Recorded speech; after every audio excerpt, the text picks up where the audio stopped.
Alright guys, there seems to be quite a bit of misinformation going around on the internet about how servos actually work. I've seen on a couple posts and forums and whatnot that where guys are confused and they believe that the servos operate based on a voltage on a signal wire, which is completely not accurate. It's not how these modern servos work. It's based around pulse width modulation. Think of it in terms of a strobe light. When the light is off, that will be our ground. When the light is on, that will be our 5-volt signal, but it's pulsing. And the longer the light stays on, the longer the pulse, and the servo knows what to do with that information. Based upon this little board right here, see the 3 wires at the bottom. The light one is your signal, the dark one's the ground, the middle one typically your power. So the power comes in to the servo, comes into this board, and it gets decoded. It knows what to do with it based on the pulse width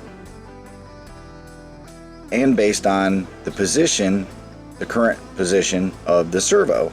So for example, if the servo is centered and we send it a signal to turn clockwise, it will turn clockwise until the signal we send it equals the value of the potentiometer underneath.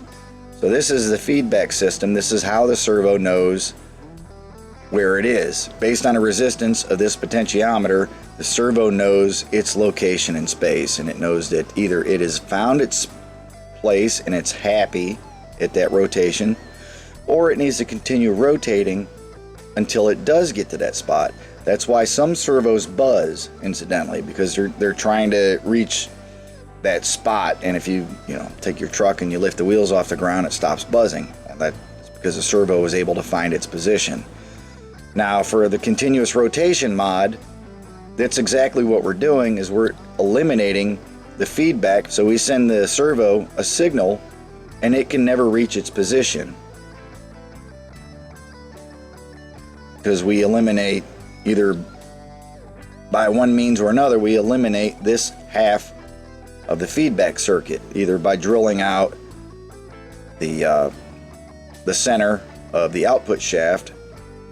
I think I've seen guys that actually cut and glue the potentiometer, or there's also my favorite method, which is to take these wires, clip them, and insert 2 equal resistors, and then that way it's your servo, your continuous rotation servo would be less likely to drift as it gets jarred around.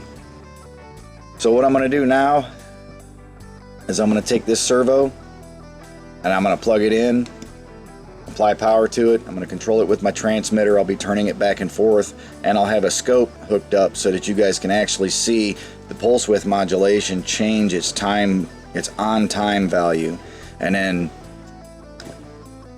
hopefully things will make a little bit more sense. Let's go.